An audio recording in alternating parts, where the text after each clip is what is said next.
Vous aimez les vieux objets à l'image de ce qui m'entoure ici dans cette caverne d'Ali Baba? Restez avec nous pour ce nouveau numéro des Passionnés.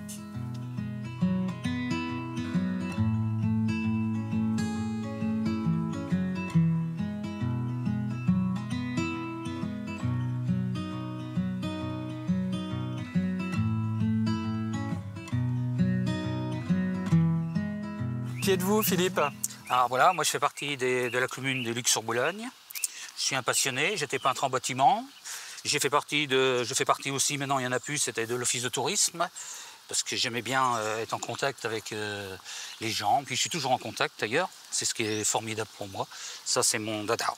Voilà. Alors vous avez toujours habité ici, là où nous sommes, oui, dans la commune des Luc-sur-Boulogne. J'ai toujours habité dans la commune des Luc-sur-Boulogne. Je suis né ici au Luc-sur-Boulogne. Mon père est né au Luc-sur-Boulogne, mon grand-père est né au Luc-sur-Boulogne, il a construit la maison, mon père est né dans cette maison et moi j'ai racheté la maison et je suis dans la maison. C'est 3 générations de patrimoine. Alors Philippe, on va revenir naturellement à votre passion, celle que vous avez non seulement pour le patrimoine, oui, mais peut-être encore plus pour le patrimoine de votre commune, oui, celle des Luc-sur-Boulogne.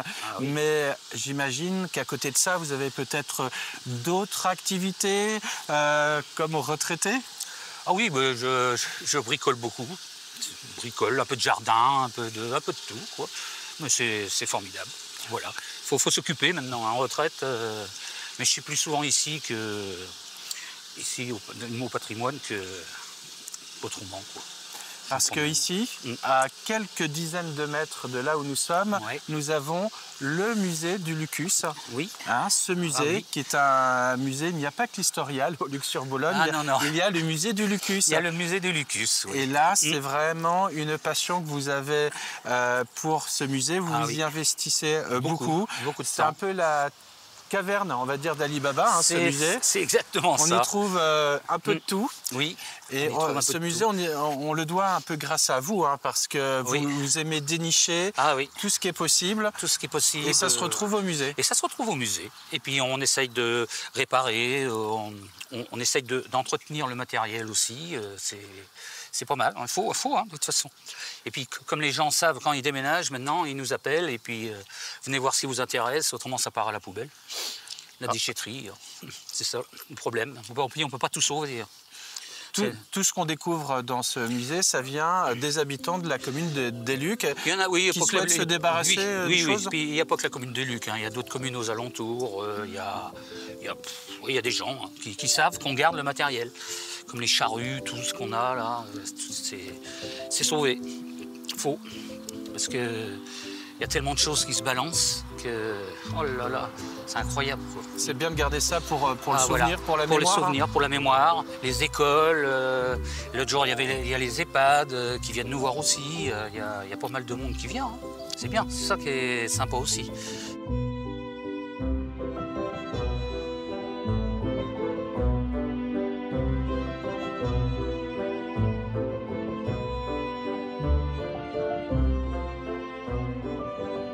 Le musée se prolonge à l'extérieur avec cette pièce qui est assez incroyable. Hein. Oui, c'est la seule unique en Vendée pour l'instant, qu'on sache. Hein. Mais normalement, il n'y a pas d'autres pressoirs à long fût comme ça. Pour les vendanges. Hein. Oui, pour les vendanges. Il date de 1900. Il est très rare. Il n'est pas abîmé, il est en bon état. Puis après, on a la vigne à côté, on a tout.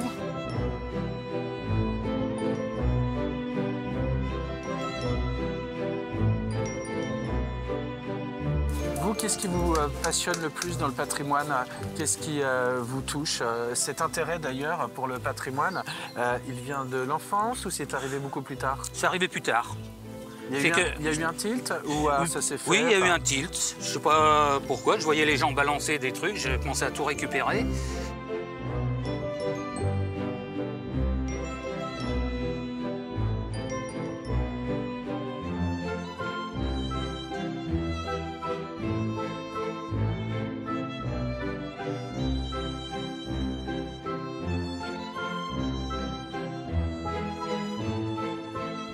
L'histoire des Lucs, on a l'église aussi, ce qui est magnifique. On a un beau retable dans l'église qu'on a fait refaire. Grâce à vous, entre autres. Oui, c'est moi qui l'ai sauvé, ce retable. Il partait au feu. C'était l'ancien de l'église. Et puis un jour, le directeur de la maison de retraite, il me dit « Philippe, viens le chercher parce que je le fous au feu ». comme c'est bien. Ils le savent. Il y a beaucoup de gens qui me connaissent. Je récupère tout, alors c'est ça qui est bien. Comme ça, on sauve. Alors quand on récupère tout, est-ce que parfois on se sent pas un peu submergé? Ah si. Maintenant, on en prend moins parce que on sait plus où le mettre. Non, on peut pas. On pourrait plus le mettre.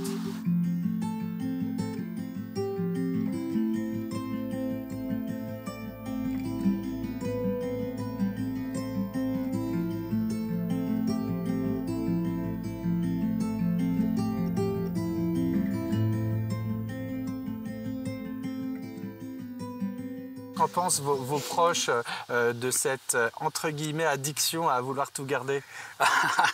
Ma fille, elle n'est pas d'accord avec moi. Elle me dit je ferai tout brûler parce que j'en ai encore autant chez moi. Hein. Oui, chez moi, j'ai plein de choses que je conserve aussi. Ah ouais, ma fille, elle me dit oh, quand tu vas déménager, on fera tout brûler. Ah ben je dis tu vois, si tu fais brûler. Autrement, mes petits-enfants, ils sont contents. Quand ils viennent au Luc, ils viennent ah, papy, emmène-nous au musée, on va les voir. Ah ben ils sont contents de voir ça. Ah ben oui, c'est un peu la préhistoire pour eux. Ah ben oui.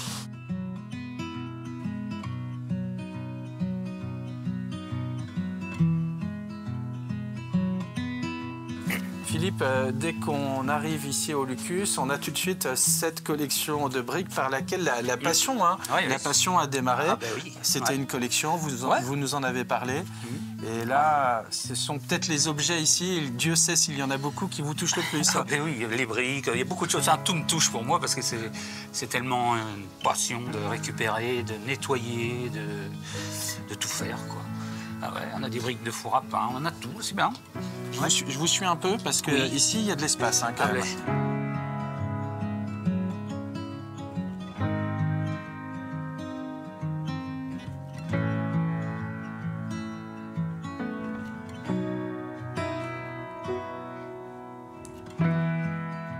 Une belle collection d'appareils photo, des photographies de la commune. Ah oui, photographies de la commune, tout ça. Alors, des Lucs. Ah oui.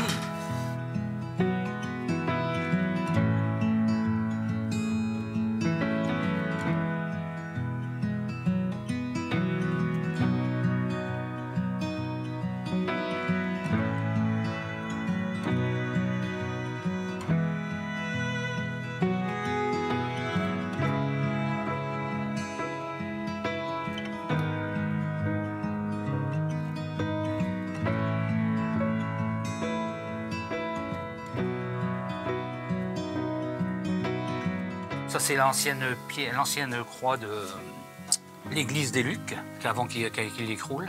Donc on l'a récupérée par hasard, parce elle avait été mise dans le cimetière, cette-là. Ouais. Là, vous avez quelques bénévoles de l'association qui sont en train... des bénévoles en train de travailler à faire la chapelle. D'accord, reconstitution d'une chapelle. Reconstitution d'une chapelle, ouais.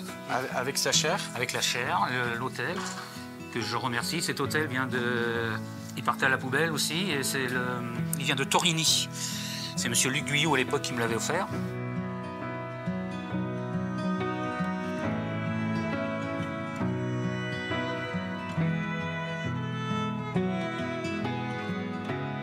Ambiance école du début du 20e. Du 20e, regardez donc. Ça c'est bien. Hein. Je ne sais même pas si les gamins... La cloche. La cloche, ouais. Je ne sais même pas s'ils arriveraient encore avec les plumes.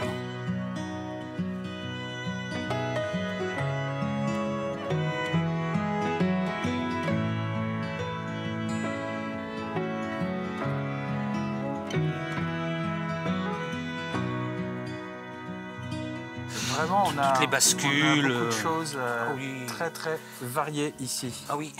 On ne sait plus où donner de la tête. Ça, c'était je l'avais récupéré, c'était pour monter les gerbes dans les séchoirs à tabac. Ils mettaient ça sur eux, là, hop, puis après ils montaient les gerbes de tabac pour sécher, comme ça, oui. Là, il y a tout ce qui est vin, tout ce qui est tonneau, ça c'est tout ce qui est pour laver, autrefois les barattes, il y a tout, il y a les pompiers, les casques, les extincteurs, toutes les machines. Un petit canon là-bas. Oui, parce qu'on tire le canon. Ce canon est tiré tous les 8 mai et le 11 septembre. Et puis quand on fait des cérémonies, autrement, le 11 novembre plutôt. Et quand on fait des cérémonies, on s'en sert, comme à la pêcherie, on s'amuse, on tire le canon. Mais on est les seuls en France, je pense, à tirer le canon le 8 mai et le 11 novembre. Ouais. Un stéréoscope, Oui. un Minitel, Ah oui, tout. un vieux téléphone. Les vieux boutons aussi, tout en porcelaine, qui se font plus maintenant, puis en ferraille. Il y a de tout. Oh là là.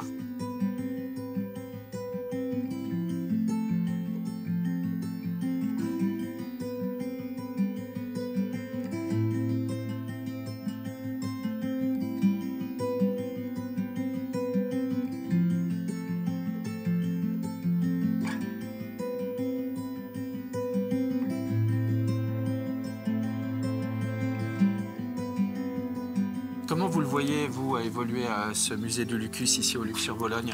Mais moi, je le vois, c'est qu'il faudrait qu'on fasse un peu plus de publicité et puis qu'on... Pour faire venir plus de monde? Plus de monde, ouais, je trouve, ouais, ça serait bien.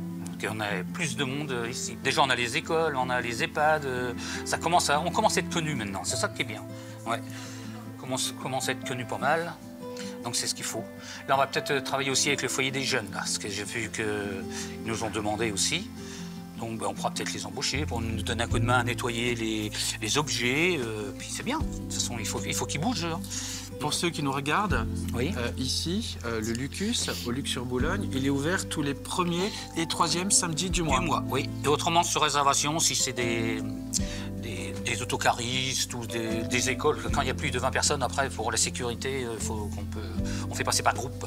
Et là, on est quasiment sûr de vous retrouver. Ah oui, pas de problème. Je serai toujours là. De revoir Philippe, Oui. qui pourra continuer à vous évoquer la passion qu'il a pour sa commune. Ah ben oui. Et aussi pour tous ces objets qui nous entourent ici, au Lucus. Je remercie aussi beaucoup la commune de nous avoir prêté ces bâtiments, tout ça. Heureusement qu'ils sont là, hein. C'est bien, parce qu'on n'a pas pu stocker tout ça. Puis je remercie aussi tous les bénévoles qui sont avec moi, hein, puisque il y a de quoi. Là, aujourd'hui, ils sont en train de mettre les archives, il y en a qui sont à faire les chapelles. On a toujours une petite équipe. On se retrouve, nous, c'est tous les mardis par semaine, un mardi par semaine. Une passion partagée. Partagée. Merci beaucoup à Philippe. Mais c'est moi qui vous remercie d'être venu nous faire un petit reportage, ça m'arrange bien. Ça me fait très plaisir. Ouais. Avec plaisir. Ouais. Et nous, on se retrouvera pour une autre émission des passionnés. Ce sera toujours Très sur bien. TV Vendée. À bientôt. À bientôt. Merci.